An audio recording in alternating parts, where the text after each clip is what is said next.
Hello, everybody, and welcome to the TeacherCast podcast. This is episode number 113. You are listening to the podcast that brings you the best in educational technology each and every week, featuring more than 600 podcasts available to you and your PLN over on our website, teachercast.net. Thank you for allowing TeacherCast to be a part of your professional learning network and making TeacherCast your home for professional development. My name is Jeff Bradbury, and I am the host of the TeacherCast Educational Broadcasting Network. And if this is the first time you're listening to the show, thank you so much for joining us today. We have a great show for you. If there are so many ways that you can reach out and connect with us each and every week. You can, of course, find us on our website, teachercast.net. Leave us a voicemail over teachercast.net/voicemail. Find us on Twitter at TeacherCast, and of course, subscribe to this audio and video channel over at teachercast.net/iTunes and teachercast.net/YouTube. Before we begin the show today, I want to take a moment to thank our very generous sponsors for helping us out on our program today. We want to give thanks to all the great stuff happening over at StoryboardThat.com. Today's presentation is brought to you by StoryboardThat.com.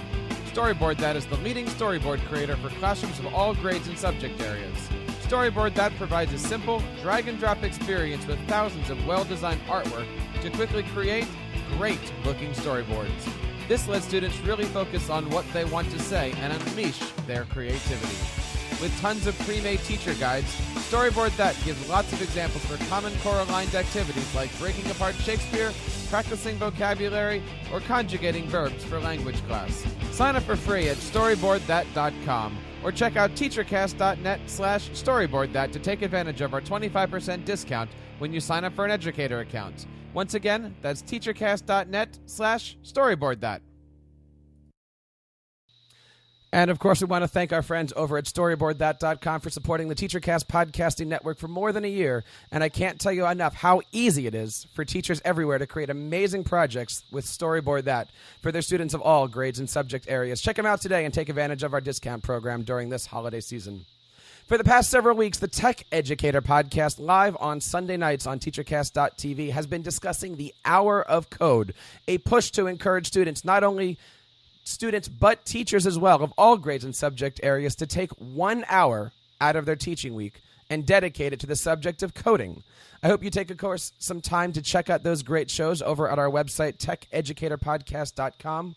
Today's show is going to be diving deeper into the Hour of Code, and we're going to be talking about how one company is helping to ensure that all students, no matter the grade level or subject area, have the opportunity to learn how to speak the language of code. We are also pleased to have two amazing educators who are not only participants in this year's Hour of Code, but are also leaders in their schools to help students take advantage of all that the Hour of Code has to offer. Joining us on the program is a passionate educator who I've had the pleasure and privilege to speak to and interview at the last 3 ISTE conferences. He's a 20-year veteran in the field of education and is truly a pioneer when it comes to helping students and schools transform the way students are being taught inside and outside of the classroom walls. It is my pleasure to bring back to the TeacherCast airwaves the National and Chief Technology Educator from Microsoft Education, Mr. Cameron Evans. Cameron, how are you today?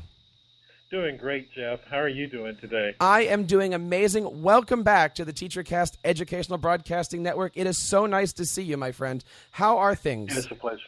It's been fun. I got a real hoot out of the last time we were together when we had dueling PCs with the Surface and the MacBook, and people were tweeting about it, as well as our reference to History of the World Part 1. When we were talking at the last conference that we're in. So it's great to be back.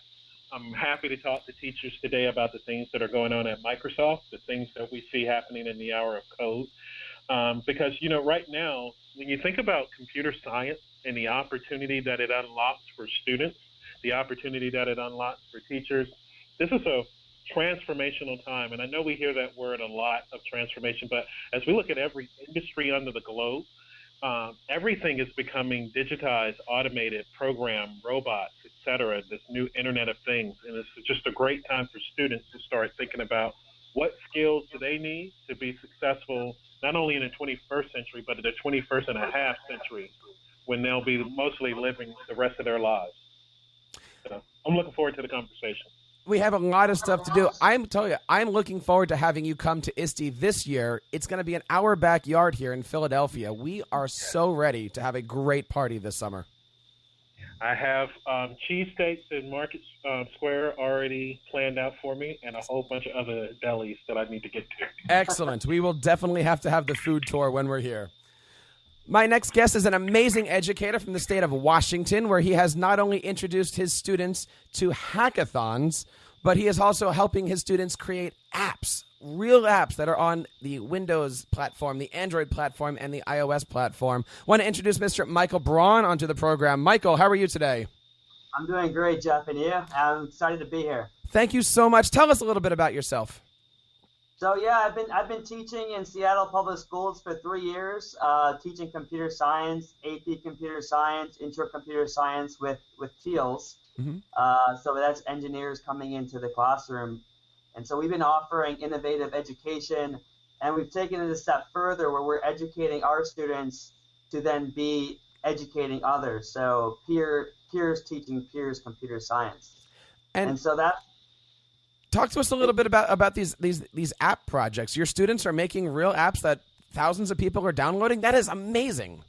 Yeah, I mean it's been an incredible journey. You know, we started this concept where Microsoft offered an app making software called Touch Develop, and so we were initially introducing it just for the Windows 7 phone, but Microsoft made it into a web app, so that way our students can start programming on their own phones, whether it's an iPhone or an iPad or a Surface or, you know, whatever PC they have in the classroom or at home. And so students are just building apps that they're interested in, that they have a passion about understanding. And we've actually had several apps in the Windows Store. Some of them actually have had a few thousand downloads, and it's all about just getting more of that passion in computer science into more students' radars. It is really neat to see some of these students coming out with these amazing projects. I mean, I know over the last 2 years, I've had student app developers on, and just the creativity is there. And really this idea that there are no limits, you can build anything you want, and there's so many easy ways of creating apps. I please, at the end of our show, send me some of the links, and I definitely want to put some of these links to your apps in our show notes today. Yeah, that is fantastic. We've had the opportunity to have some of our apps featured in New York Times and Seattle Times and GeekWire, and it's really been empowering for students to get, to be published and to get their work recognized. And I would love to connect those apps with your show as well, Jeff. Thanks for the opportunity. Absolutely, and you can check that stuff out. This is going to be left over on TeacherCast. teachercast.net, and this is TeacherCast podcast number 113, so we can check the show notes on there. My next guest today is an amazing educator and motivational speaker from the great state of New Jersey. He's also one of my organizing partners for both the ECET2 conference and EdCamp South Jersey. It's my pleasure to welcome Mr. Glenn Robbins to the program. Glenn, how are you doing today, buddy? I'm doing fantastic now that I'm here with all these amazing people today, so thank you for having me on. It's been an amazing day. And how are things down in South Jersey? Things in South Jersey are absolutely amazing. And the fact that you asked me to come on about Hour of Code, our school has been doing it almost weekly. It hasn't just been that 1 hour, and it's been going on the entire year. And I think that's the benefit that we have being at a great school with amazing teachers to continue forward with what they're doing, not just waiting 1 hour for the entire year. We're continuing to push forward throughout. And hopefully, I have a middle school grades 5 through 8, so hopefully one day we'll be developing apps as well as you are, but we're slowly getting there. Cameron, I want to ask you a question here and build off of what Glenn just mentioned. Glenn said that he's doing Hour of Code activities throughout the entire year. Now, there's a website I want to bring up right away that's on Microsoft. This is on news.microsoft.com under the video section, and it says more than 20 million students have participated in Code.org's Hour of Code. That is absolutely amazing. Talk to us a little bit about what the Hour of Code is doing these days for 20 million educators and students.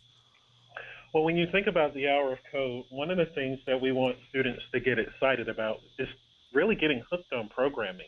as a way to not only solve problems, but unlock opportunities for them.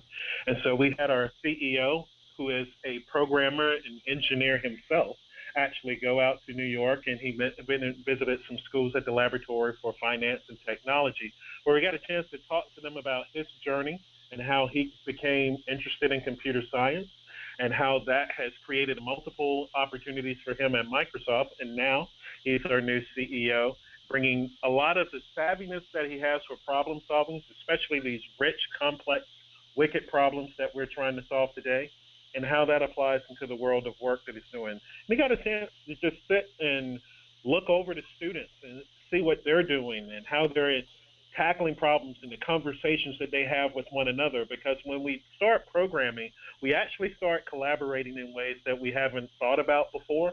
And most people don't realize that computer science and programming becomes just a new canvas for teaching even soft skills that students need for the 21st century, which is super important as well.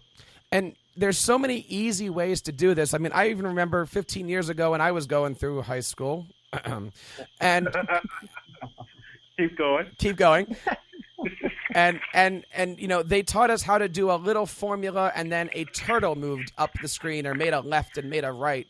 And now these kids are doing this on their Surface tablets. These kids are doing this on their Windows phones. There's so many different things that students are doing in their pockets. Talk to us about some of the things that Microsoft is offering to help students learn this language. It is a language of code, isn't it? Right. Well, the biggest thing is to make it approachable. You can actually get introduced to computer science from a multitude of things. Michael talked about Touch Develop, which came out of Microsoft research, that gives a very approachable way for students to start building mobile apps for phones and devices. But we also have games like CodeThere that allow students to begin learning how to program codes without actually seeing the language or syntax.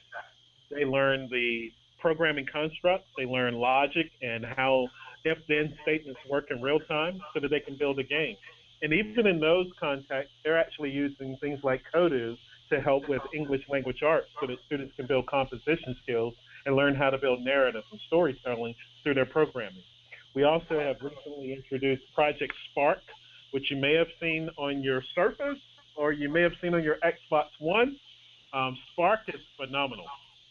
It is a game where people can make their own games, similar to what we see in the Minecraft world, which we just recently acquired as well. Is that Project Spark and Minecraft allows students to really get introduced to programming without having to get bogged down with the notion of, do I need to learn different scripts or different languages, but really keep them interested in play and their curiosity, continuing to foster and develop. We've done things with Teals that Michael talked about as well, which brings all of our engineers into the classroom through Skype in the classroom, sometimes through Skype for Business. And that allows students to talk to the engineers that are working on real problems at Microsoft today so they can get hands-on experience on the things that they're trying to solve and direction, mentoring, counseling, and advice about how they can move forward with the things that they're trying to do. It's not just games that students are making. Some of them are solving problems around water in the particular area of the country they live, or even problems outside of the U.S. And we think it's a great opportunity to see students just grow and flourish in their ability to communicate with others as they use programming and computer science as a canvas for building now richer skills in their life. Quite often when it comes to coding, teachers are confused. And the idea that everybody can learn to code has never been easier. And there's a lot of great resources. And I want to first start talking, and maybe, Cameron, you could give us a little background about this, but the website I want to bring up here is code.org. Could you talk to us a little bit about code.org and maybe what somebody can find there and how they can start to learn how to help out their students? So Microsoft is a huge, huge partner with Code.org. We're a computer engineering, computer science company. So we've provided them with a lot of resources to help students learn how to program with basic programming languages, tools like CodeThere, as well as how they can get more advanced programming languages from the things that we have with our Visual Studio. We've also got resources that we've made available through Microsoft Imagine, which is a spinoff of Imagine Cup, to help teachers become more familiar with computer science and programming. I love the way Michael talked about the things that the students are doing with building apps and having them showcase in the Seattle Times, the New York Times, GeekWire, et cetera, and how those apps are being downloaded in the store. When you think about Common Core state standards for the states that are doing that, and even in my state of Texas, where we don't do Common Core unless you want to succeed from the union, but we do we do have things that are similar to Common Core in our standards for computer science. It helps students understand how to build a business and how to market an idea, how to deal with feedback, how to iterate on that feedback so that you can constantly improve.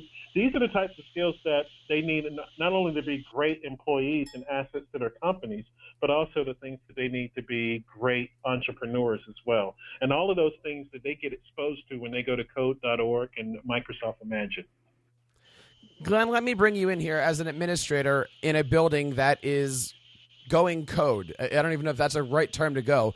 Talk to us about some of the things that you're seeing happening in your building with your teachers. I mean, are all your teachers code heads, or are you seeing teachers going out and trying to expand their horizons here? I think that they're slowly broadening their horizons. I'm very fortunate to work with two amazing technology/STEM teachers in my building, Kevin Jarrett and Janelle Schaefer.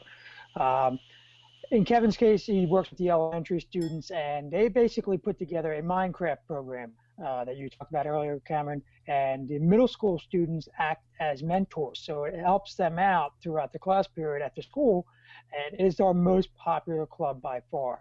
But like I said, they're constantly infusing it throughout every single student as far as the coding goes. And we even yesterday, I went to a classroom that I did not expect it, but a teacher took a leap of faith and tried the coding and had students at various grade levels making Christmas cards for the holiday coming up that you never would have thought would have tried to do something like this. So it's sort of like you said, you know, it's very easy to code. It's very easy to just take a chance at it. And like I said, I'm blessed to work with an amazing group of people and students that are so enthusiastic about it. So, you know, with Microsoft and all the other companies getting involved to make it so easy to the average person, it's not as intimidating anymore. Do you find that it's a top-down method where the teachers are teaching coding, or do you see a lot of instances where the students are teaching the teachers how to code? You know what? I've been pushing for years that it should be a collaborative effort. I always say, let the teachers stand off to the side. Let the kids show you what they know. Personally, I say the same thing. I go after the smartest kids in the school and ask them to show me how to work something on my tablets as well. You know, the amazing thing is we're even putting together a tech squad to have our kids work with the teachers throughout the day. In case there's some technical difficulties and we have a short staff of IT, an amazing staff, but would help them out as well. So I think it's a collaborative effort between the kids, the teachers, and trying to be a servant leader to help them out in every way that I can. So the more enthusiastic we can be about it, the more we can go places. Now, Michael, Glenn, that sounds like organized chaos. Yeah, you know, like I said, it isn't really because of the fact that we work at such an amazing school, and the kids are so passionate about what they want to do.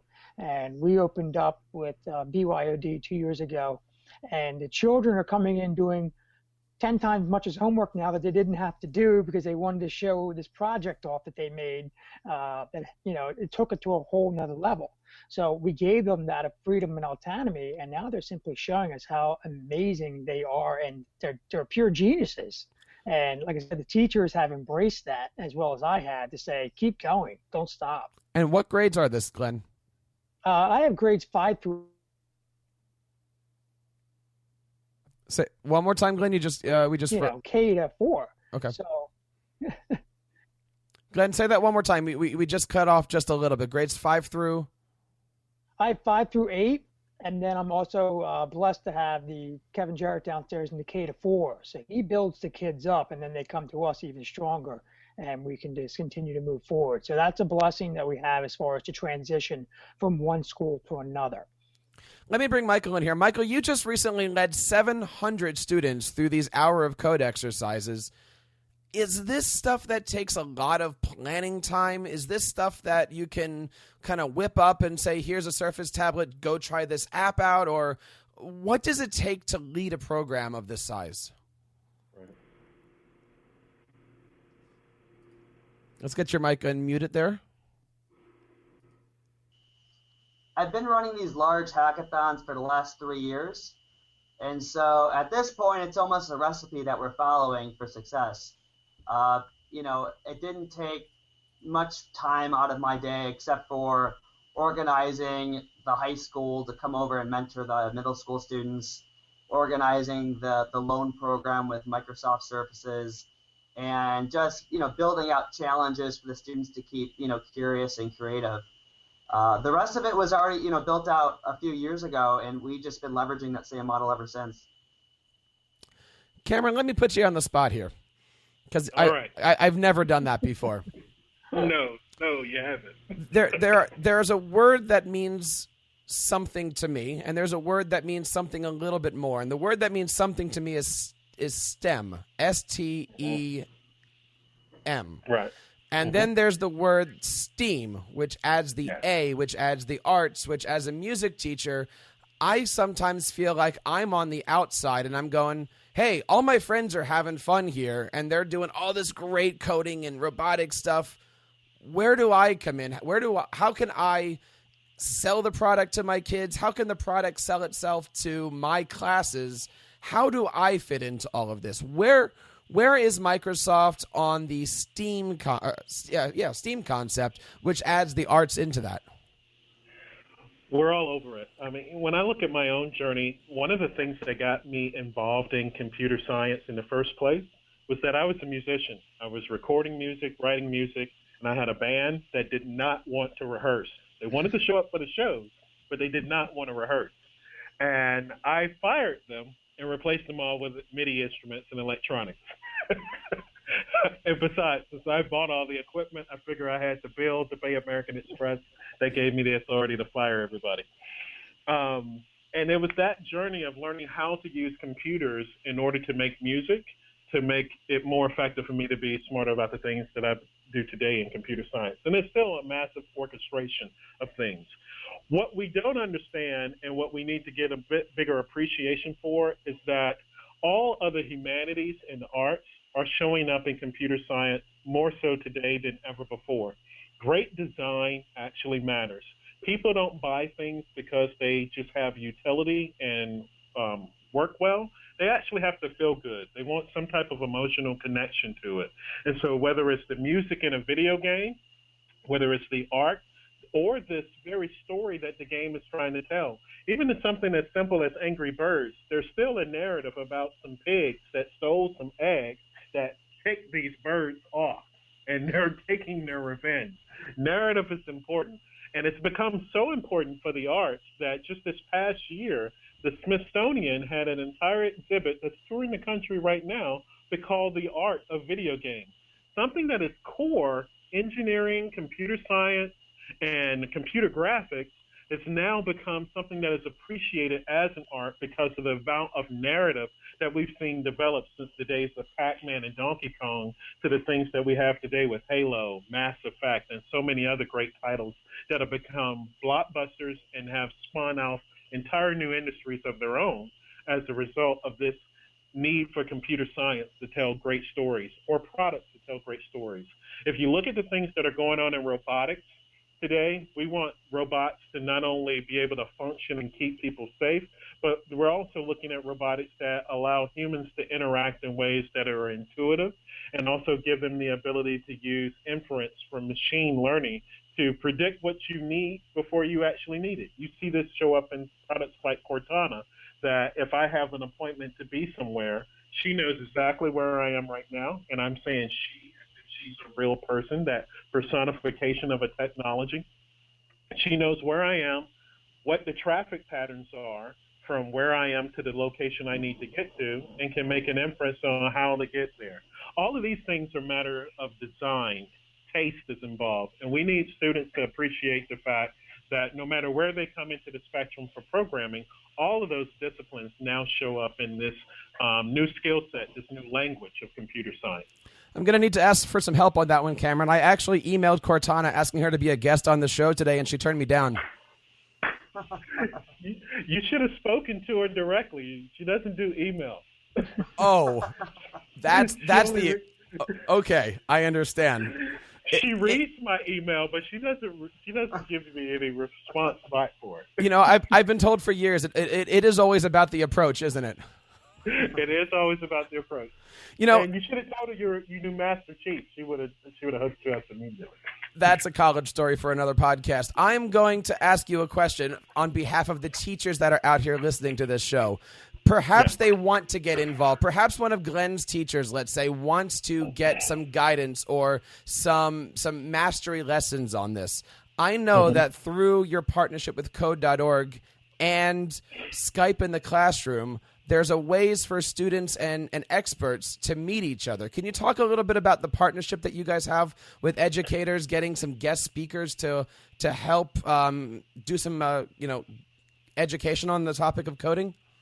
Yeah, so about 60,000 of Microsoft's employees are engineers. 20,000 of them are actually in the Seattle, Washington area for Redmond, Bellevue, where our headquarters are located.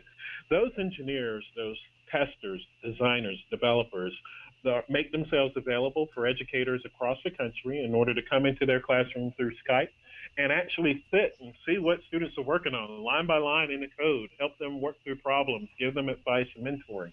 We call that problem TEALS, TEALS, and you can go to code.org to find more information out about TEALS, or you can go to Microsoft.com/YouthSpark, and you'll see a whole list of different programs that we have and how you can use TEALS to get started in your particular school district. It's a wonderful program for people who are marrying up the passion that our engineers have about the things that they do and the desire they want to give that skill, that love for coding and programming to a new generation of students, because all of the problems in the world have not been solved. And if we can get more students excited about programming today, then we have a much better opportunity to not only explore what we know about the world, but the things in the ocean and the things in outer space. We're going to need a lot more computer scientists to pull that off. Now, Michael, you've had some experience with TEALS. Tell us a little bit about some of the stuff that you've done. So we started off teaching HTML, which, it's making web pages and something that I was a teacher assistant with in college. And when Kevin Wang, had brought TEALS into Seattle Public Schools, I was really excited because it was an opportunity for my students to mentor with engineers in the field. It was also an opportunity for me to learn about what's the newest things in the industry. And we married the two together, meaning with TEALS, it brought along, the cutting edge technology that they're working on, the problems that they're solving in their workplace, and it brought those things into my classroom. And so for 3 years, I worked with the newest concepts that Microsoft's offering, and I also worked with some of the smartest and most talented engineers in my classrooms. And so I've worked with over 20 Microsoft TEALS volunteers, and that's not just for Microsoft. TEALS is for any engineer who wants to partner with the K-12 education space. And it's just been an amazing success. I mean, it's taken my class so much further. My students have really experienced what it's like to work with engineers and really are aspiring to be, a future engineer and in that tech space. And they realize it's not fantasy. When I worked, in working with inner city students, a lot of them would never experience hands-on working with an engineer, before they would apply for a job. And this is a great opportunity for them to get, a sample of what engineers are solving in their work, and also what it means to create, great products with the assistance and mentorship of TEALS volunteers. If I can add in something, I actually have a question for Cameron. Obviously, we're talking about the educational component inside the school. But often I talk to parents and they're just simply overwhelmed. You were mentioning some of these help tabs and so forth. What can we do to get the parents more involved? Because it's very difficult when a fifth grader or a sixth grader comes home and says, hey, Mom, I can do this, this, and that, but there's no parental support to even know where to begin. So what have you done, or what can they do besides those links that you had mentioned earlier? Yeah, the parent support is super critical. I have a sixth grader, and one of the things that I would encourage people to do, listen to your kids. It seems like a obvious thing, but not so much. Listen to your kids. My daughter, for about 2 years, from the fourth grade, was on me about, I want to download Minecraft. I want to download Minecraft. And I'm like, no, you're not downloading Minecraft. That thing is a virus. Get it away from my house. And so finally she pressed. She was persistent. I loved her tenacity about the subject. And I did my own investigation of what is Minecraft and found that, oh, this is really great. I love the story of Mojang and finding out about it. And so we went and we bought her a license so that she can download and start using Minecraft. And that was one of the first things she started doing, to start realizing she can create, not just play. And that creative aspect of play helped grow her in that opportunity. And I bring up Minecraft because it's a low barrier to entry for a lot of families to start saying, if I'm going to have a device for a kid, what should I be able to get on it? And Minecraft's available on every platform, from Xbox to PlayStation to iPad, iOS, Android, as well as Windows and Mac devices. Beyond that, we also thought about changing the way our daughter plays at home. And so I know some of the schools that have been participated in the Hour of Code this year as well as last year looked at Lego's Mindstorms as a way of getting kids interested in programming. And there's this great synergy between Minecraft and the blocks of building Minecraft and the things that go on with Legos and the block building activities there. But Lego is taking it further, where not only can you teach kids computer science, but you're teaching them engineering, you're teaching them about motors and machines, you're teaching them about fabrication techniques, and it's a great way for them to be introduced into the computer science world. The last thing I would say that is absolutely free and something for people to think about is download Microsoft Office. It seems crazy that Office would be a way for parents to get students inspired to go into programming and computer science. But one of our own engineers, when he was in high school, probably 15 years ago when Jeff was in high school as well, he recently shot a video that was posted on our Office blog about how learning PowerPoint and how to build animations in PowerPoint got him excited about computer science and programming. And today, that very young man is now working at Microsoft as a computer engineer programming for PowerPoint. And so we have to make sure that as we think about the arts and sciences, we talked about music, we talk about Office, we talk about Legos and robotics, we talk about gaming. There's so many ways that parents can support their students in their particular craft and helping them get excited about computer science. The best thing is just to find out which way your kid is bent, and then find the toys that allow them to flow in that way, and you can unlock a lot of opportunity for them. Yeah, I'd like to I'd like to piggyback off of what Cameron was talking about. I mean, so, for the last 10, 12, 14 years, I was really coding in HTML, and that's what really was my passion, because I got to really see what my published work looked like, and working with companies and industries, and just really getting some feedback on what it means to experience that, to publish your own work and be successful. And I was so impressed with the excitement in students when they were making their apps.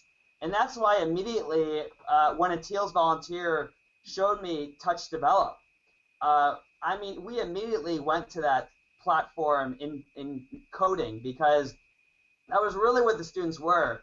I mean, we were building things, and the sky was the limit in terms of what graphics they were using, in terms of what sound they were using.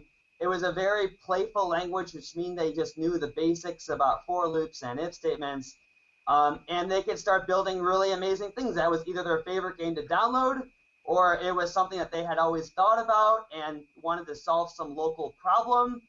But just that whole playfulness in getting those kids excited is exactly, what we should be bringing kids when we talk about introducing them to coding.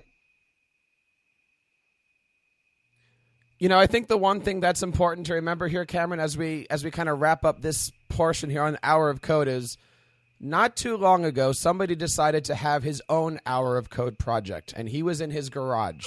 And that Hour of Code project turned into the great company that Microsoft is. Am I right about that? Yep. Paul Allen and Bill Gates spent a lot of time after hours sneaking out of the house, having multiple hours of code, and realized that there was an opportunity that the world was not going to wait for, and they seized it. And so it's super important that whether you're thinking about Mark Zuckerberg, Bill Gates, and Paul Allen, whether you're thinking about Steve Jobs, Jeff Bezos, Michael Dell, so many people who have found a passion around computer science have been able to do things that have fundamentally changed our lives just in the last 2 decades, let alone the last 40 years. And our students need to recognize, as well as their teachers and parents, that the world has yet more to change, and their kids are the ones that can make that change if they just get the right tools. And if you put the tools in their hands that allow them to have the same craft capability of the creators versus just the product to the creators, then the sky's the limit. Some technologies can preset what a student's capabilities will be. Other technologies can unlock their curiosity and unlock their creativity. And I think this is the grand time in our history, especially in America, that we should unlock that opportunity for more students and more places as fast as possible. I have to follow that. Wow. We're going to take a quick break after all of that from Cameron, and we are going to come back and talk all about some of the great tools and things that are going in the hands of those students. So stick with us. We are going to share with you how you can get a hold of TeacherCast and be a part of our broadcast on future podcasts. We want to take a moment here and say thank you to everybody out there who's watching or listening to the TeacherCast Educational Broadcasting Network. There's, of course, several great ways that you can participate in TeacherCast each and every week. We love it when you find us on Twitter at TeacherCast. Like us on Facebook over at teachercast.net/Facebook. Subscribe to our many audio channels and video channels over on iTunes. Email us at feedback@teachercast.net. Find us on Pinterest. And, of course, subscribe to our YouTube channel at teachercast.net/YouTube. The TeacherCast Educational Broadcasting Network. What do you want to learn today? All right, we are back here live on TeacherCast podcast number 113. We're talking all about the Hour of Code. My guest today is Cameron Evans from Microsoft Education, and we have two also amazing educators, Mr. Glenn Robbins and, of course, Mr. Michael Braun from the great state of Washington. Guys, I want to ask you a couple questions here. When you think of educational technology and you're making your budgets for the following year, what are some of the things that your students are looking after? I know in the last segment, Cameron had talked about Minecraft, but if we're looking to put together skills and things for future Hour of Code and coding products, especially in the world of STEM and STEAM, what are kids looking for these days? Glenn, let me start with you. It's funny you mentioned that. When it comes to my budget, I'd like to put it all toward technology. Ask anybody in my BA especially. Recently we started to begin to develop a TV studio and having the kids break down recording, editing, and broadcasting. We really want to start moving forward with that. I think we're a little bit behind the ball, but we're going to gain a lot of momentum and move forward. Like I mentioned, we do have the Minecraft program, as well as the mentors as well. And, ultimately, we'd like to go to robotics, like Cameron had mentioned earlier. And I'd like to see, like I said, app building as well. But when it comes to technology, I still believe that the teaching is the pedagogy and the technology is the accelerator. And like Cameron had mentioned earlier, we're in a business that's preparing kids for the future for jobs that aren't even there yet.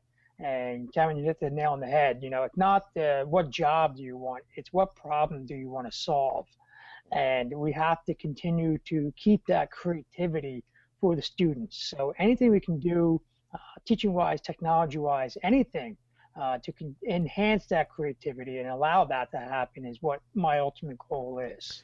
Do you find that more of your budget is going into mobile computing, whether it be tablets, phones of some kind, or do you find that it's more on the more powerful side, the desktop machines, where you've got the bigger screens and the bigger capabilities for more student interactive?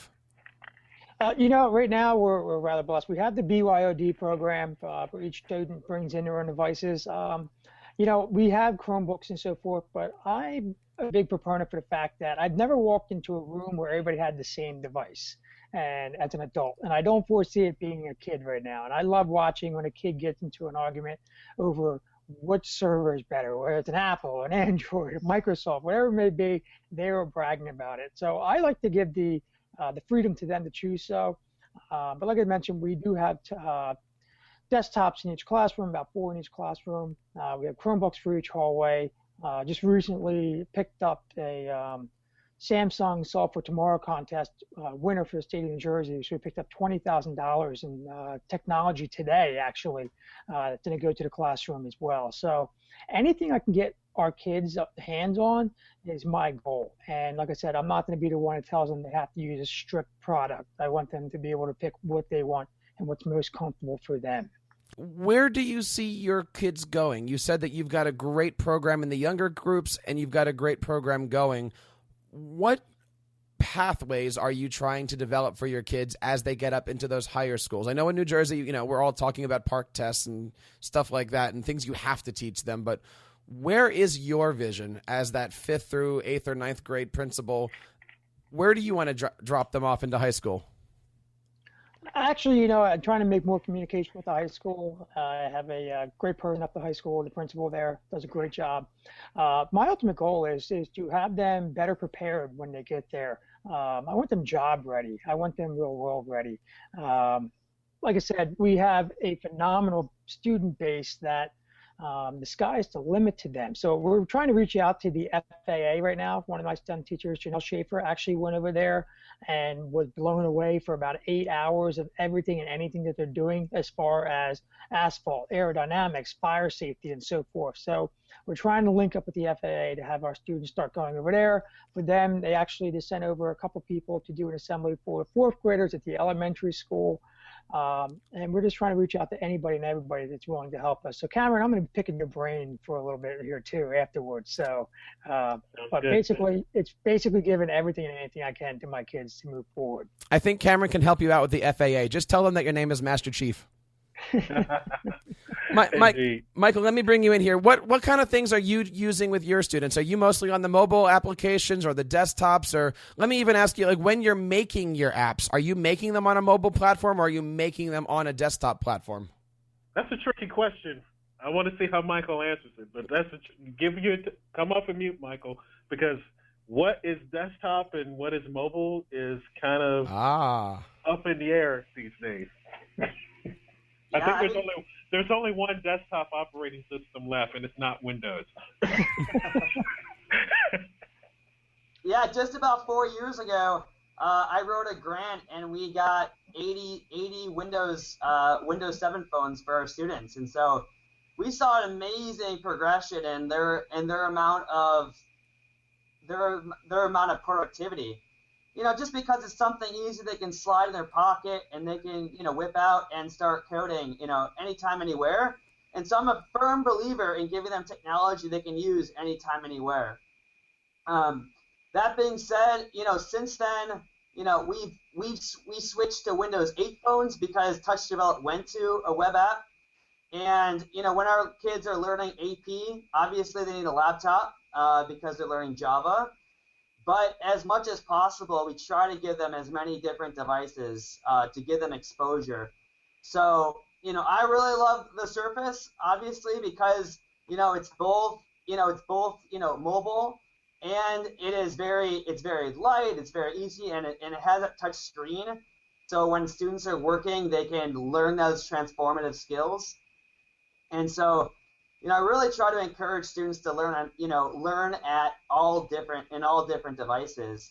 And I don't think there's a best, I don't think there's a best solution as long as it's something that they're willing to use anytime, anywhere. And I think one-to-one is the best solution because, whether each student's getting a tablet or a desktop or a phone, it's something that it can constantly be on and contributing. So. Well, Jeff, I got a follow-up from Michael on that one. When we think about a lot of devices today, we tend to think about things that have screens on them. But when we look at the new Internet of Things, I'm wearing a Fitbit that is a computing device itself for tracking health and fitness. We've got devices in our buildings in Redmond that actually track the energy, where the heating and ventilation are controlled as a device that needs compute power so that we can turn the lights off, cool the building, warm the building up based on who's actually in it versus just having it running based on a clock when no one physically is in the building. And so as we look at smarter devices that don't have screens, are your students seeing those opportunities being presented to them? Or is that still an area that when we think about the hour of code, we need to expand to things that don't necessarily have a screen on them so that machines can talk to machines? Oh, I love that, Cameron. So, yeah, our students get super excited about playing with gadgets. I had 10 different Spiros, so students were learning how to program those Spiros, and we rented out the entire gymnasium at my high school in Seattle, and kids were just trying to knock down the pins with the Spiros, or they were trying to get around their maze to get to the finish line. Kids were programming Spiros to turn on and turn off lights like a disco ball.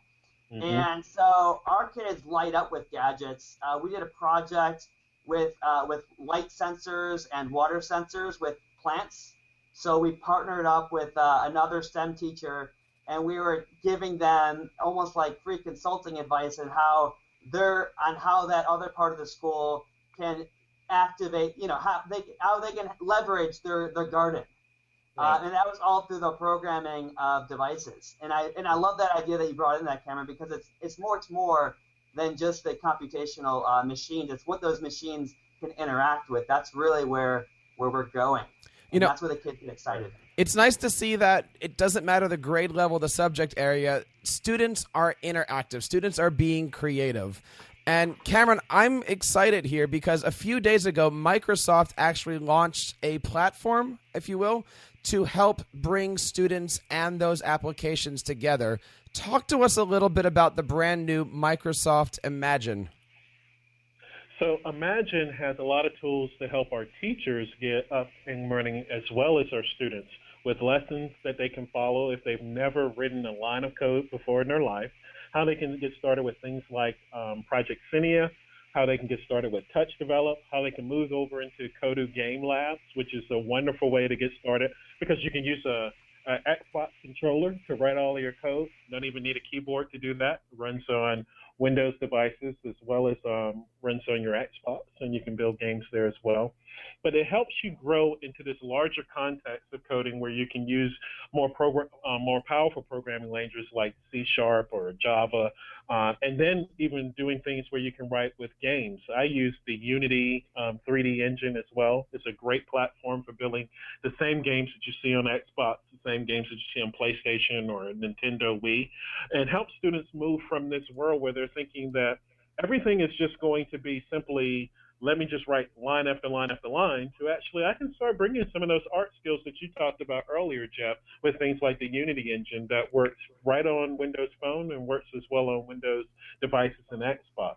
It's super important, in my view, that we continue to have the arts flow into computer science so that students, and we need the humanities as well to flow into computer science because everything requires storytelling. Everything requires narrative building. Everything requires great design. And those students that are good at that, this is an opportunity for more collaboration to take place between those disciplines. And it's in between the arts and the science that we actually get innovation. This is where we have beautiful products come about. I'm wearing headphones now, but somebody had to design these headphones so that they feel great in my ears and not be a pain, not just simply where I can hear them, but also where I can feel good while I'm wearing them. Those disciplines need to continue to merge as we solve the problems that we have today, from everything that we're doing with touchscreen devices to devices that have no screen at all. Now, Cameron, I know that tomorrow Glenn is going to go down to his school and say, look, I was a star today on the TeacherCast podcast. And he's going to tell all of his friends about the great time that he spent here on the program. But he's also going to say, I just learned about this thing called Microsoft Imagine. Is this something that Glenn can go to his teachers tomorrow and say, you got to try this? Is there a sign up? Is it free? Can a teacher sign up for this? It's free. It's free. And this is not free like a puppy, because I've seen those. This is free like a beer. Or triplets. or triplets, indeed. This is free like a beer. You just get it, say thank you, and enjoy it. And so when and if you don't like beer, coffee. So for our teachers that are non-alcoholic, we've got some duels for you or whatever. But Starbucks. Starbucks. The Imagine program is completely free. All of the tools are free as well. And what might blow some people's mind, and to Glenn's point earlier about what can parents do, so are the developer tools. The same things that Microsoft uses to build Windows, to build Xbox, to build Connect, to build Azure or services in the cloud, those tools have actually been free for students and teachers for years. And you can go and download them and start using them immediately tonight, and then start taking advantage of those lessons. The other cool thing that I love about the Imagine program, that as you start getting good at your development and you want to market those ideas as products in the Windows store that can be on our phone or Surface products, you can start getting paid.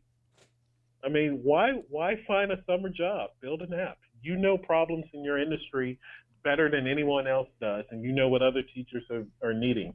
This would be a great opportunity for a first app to be actually a problem that teachers need to solve for themselves.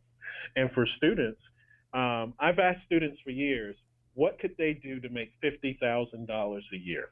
And I've gotten some interesting responses from kids and what they could do to get $50,000 a year. One, the most interesting, was an inheritance.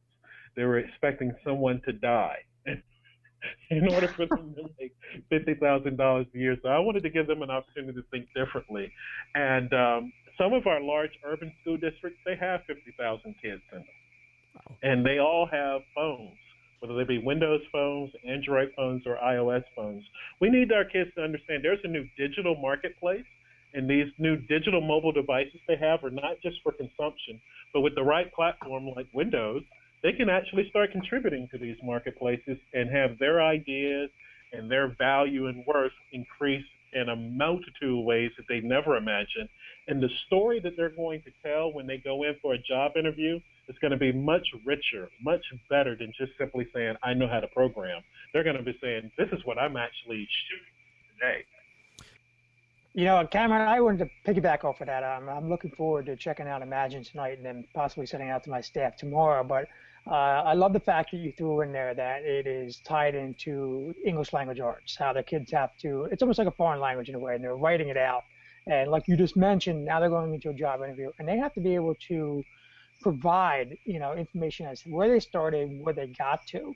So that's taking the English language arts to a whole nother level. So you are adding that cross-curricular in there that I love, for the fact that, because I'm trying to do that right now across the board, and every single subject is trying to get the kids to write more and speak more about what they're doing and be proud about it. So to capture something like Imagine, like you were saying, might spark their interest even more and give them the interest to speak out about what they did last night or the next day or whatever it may be. So thank you for that. You're welcome, Cliff. Thank you. Now, at the beginning of the program here, Cameron had mentioned that the brand new CEO of Microsoft recently took a trip to a New York City school. I want to run the video here that was just put off by Microsoft because it is an amazing display of exactly what a CEO should be. He's out there, he's helping out students, and he's really learning how students can help Microsoft be innovative. We're going to watch this video real quick, and then we're going to come back with more from Cameron Evans on Microsoft Education.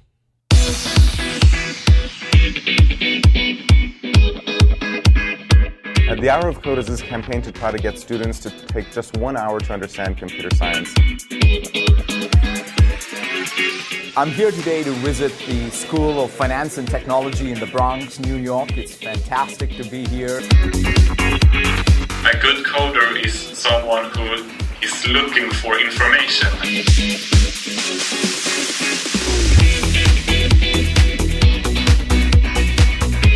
The fact that you're passionate about learning, that's what I think will make all the difference.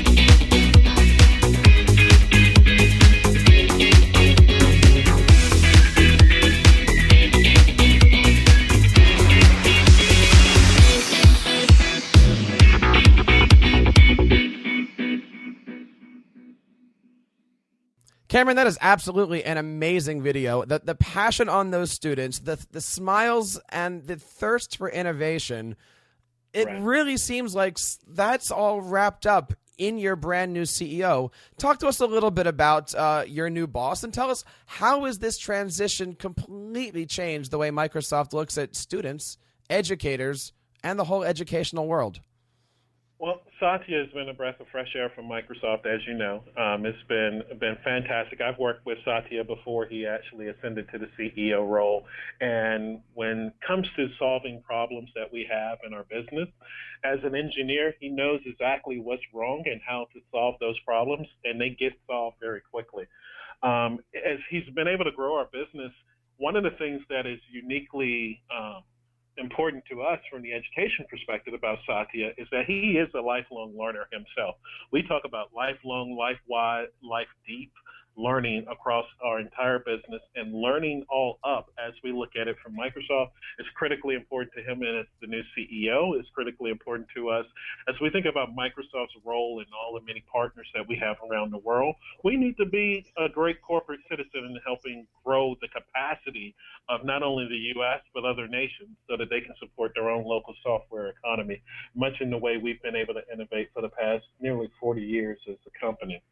The other thing I'll say about Satya is that he's online learning just like all of us are. He's taking courses from MOOCs, these massive open online courses as well. And just like the rest of us, he does not finish all of them. And by his own admittance, he also has started reading a lot of books that he hasn't finished. But this need to be continuously curious, this need to be continuously investigating ways to discover things and solve problems, and the creativity that flows out of that, you see that in everything that Satya is doing and the type of people we want to attract to Microsoft. And I think on many companies, whether you're in the high-tech industry or whether you're in agriculture, whether you're in healthcare, whether you're in the military, everybody wants curious, creative people to come and be attracted to their organization and to bring their best work, their best talent, their best ideas to bear, and helping them solve the problem or advance the mission that they have. And we see that in every day, in every way, in the things that Satya is doing at Microsoft. Let's take a moment to look at some of those things that Microsoft is doing to be innovative and cutting edge. Look into the camera. Talk to the people that are watching this program right now that might be higher level administrators and are on the fence between, do I want to go Office 365? Do I want to do that other program that's free? Do I want to go to Windows? Do I want to try those other kind of tablets? Right. What? You know, go ahead. This is like the question of the year that you're asking, Jeff. Is there more to it? Because I want to make sure I hear all of it. Finish what you were going to say. WWCD. What would Cortana do? What would Cortana do? Brilliant. Well, we know what Cortana would do. Cortana would use Office 365 in a heartbeat, and in less than a nanosecond, as well as Windows, because she can't function without Windows. But here's some things to think about.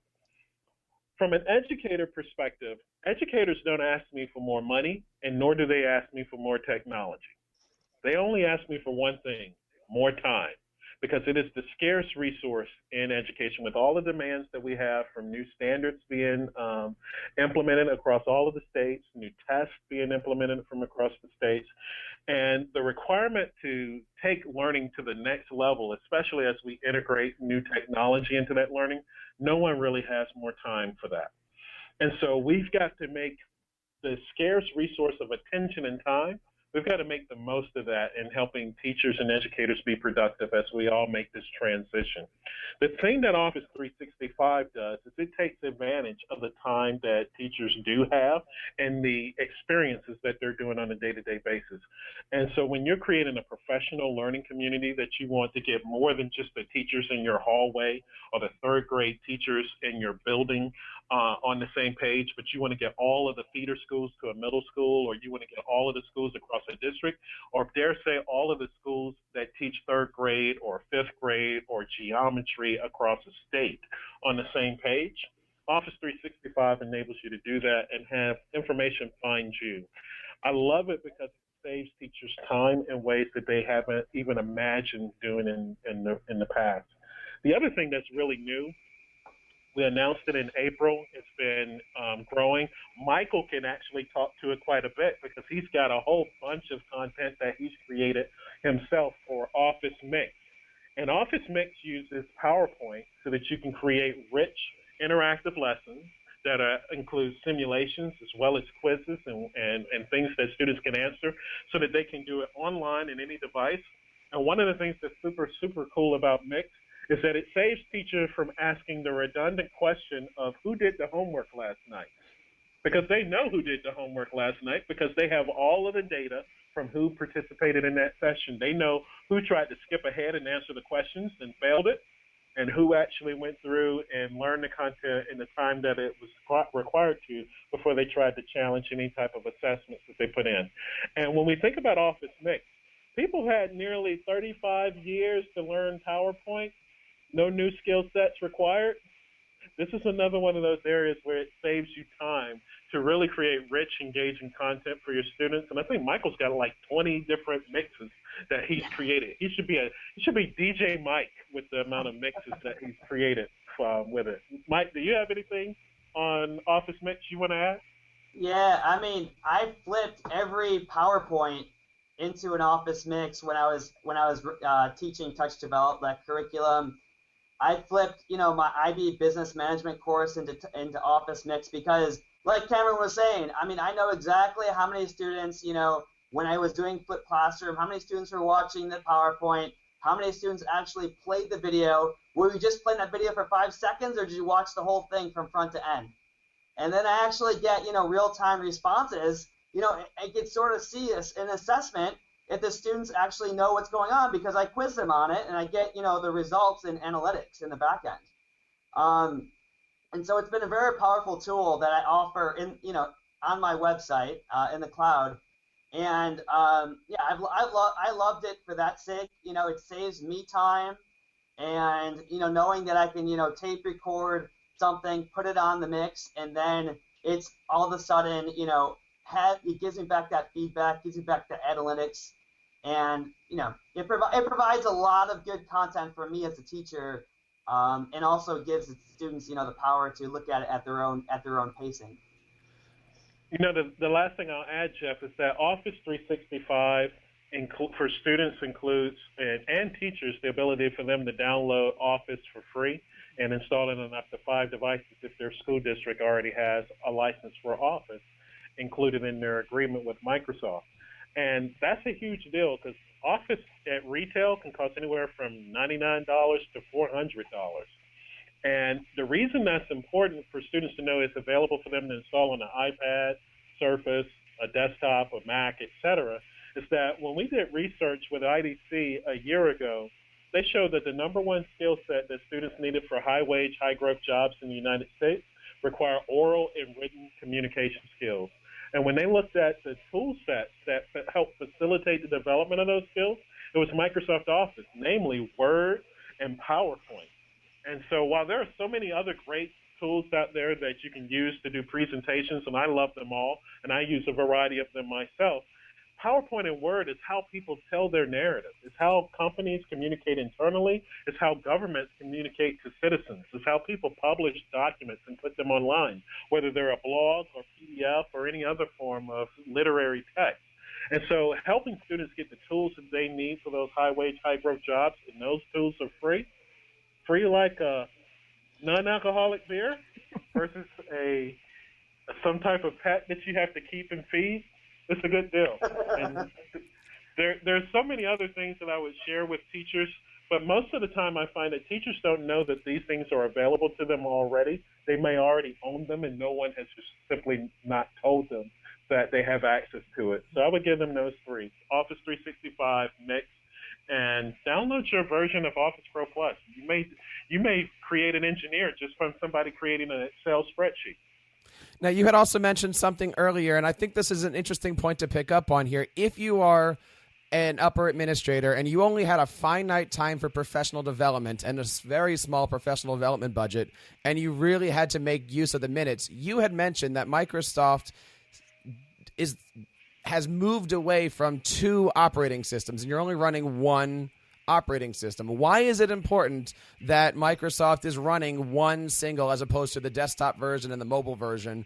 And I know you guys are coming out with Windows 10.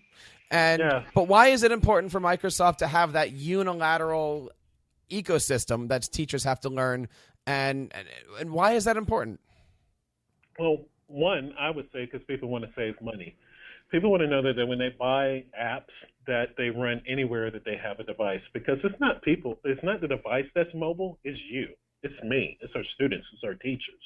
And so as we move into this mobile-first, cloud-first economy, it saves you money and time and resource and training and development and support if I can buy an app and it just run on anything that I have. And it's also more economical for the people who are publishers, content providers, and developers to build those apps if they don't have to build one thing for this particular experience and another thing for that experience, because they have their own economic challenges that they have to deal with as well.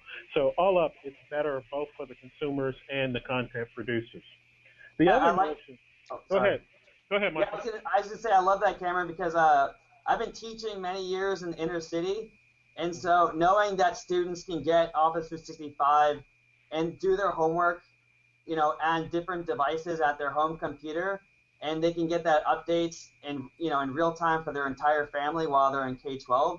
It's a huge deal. It's a game changer, and there's no more excuses why the kids weren't doing their homework or not creating the projects or getting things done on time.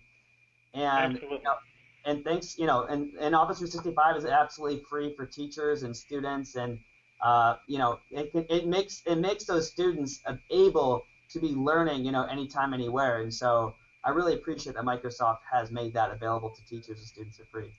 If I could ask something else, Mike, I saw you posted something on the group chat, and Cameron's actually for you. If I have teachers who are lifelong learners, such as myself, and students as well, I think I've seen recently you guys are offering like certifications or academies in some way for teachers or students. Could you fill us in a little bit more about that?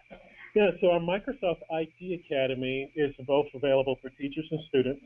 We've got probably about half of the states in the U.S. that are using Microsoft IT Academy, and it gives them the opportunity to get the same certifications and courses that we take for hiring engineers, the people our partners hire, hospitals, government, et cetera, hire to prove their credentialing.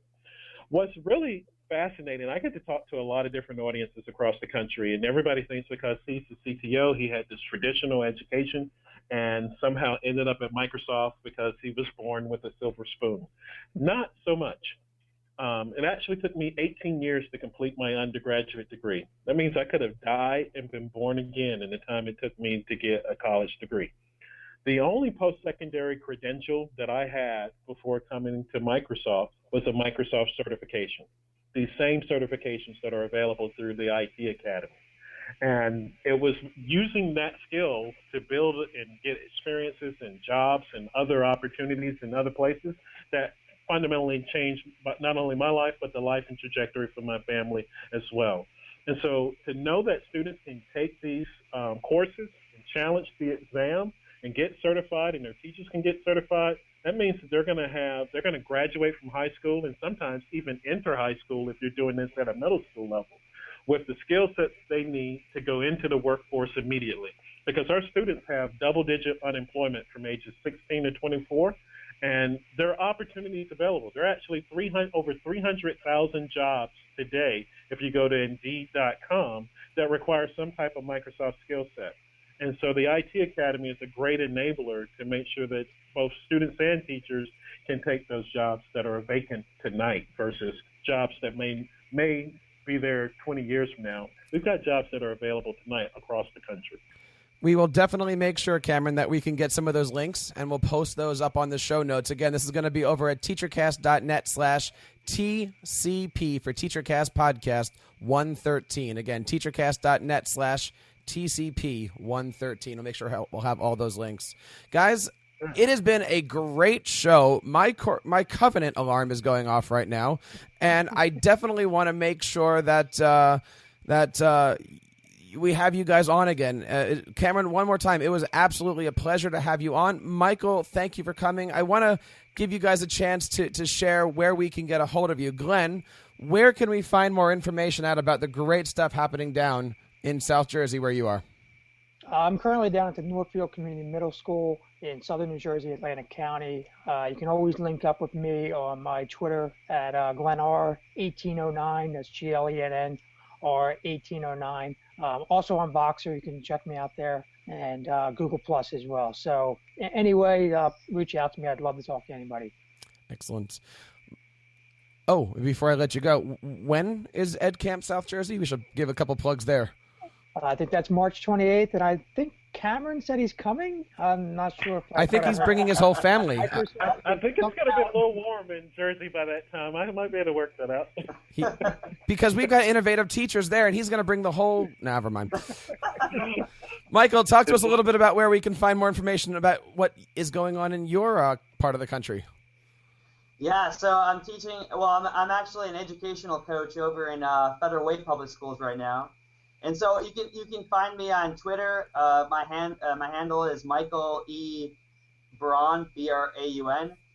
You can also reach me on my Hotmail account, mebrauns@hotmail.com, and I have a Weebly website which shows all of my curriculum for the Intro CS course, as well as some cool videos that I've been published in.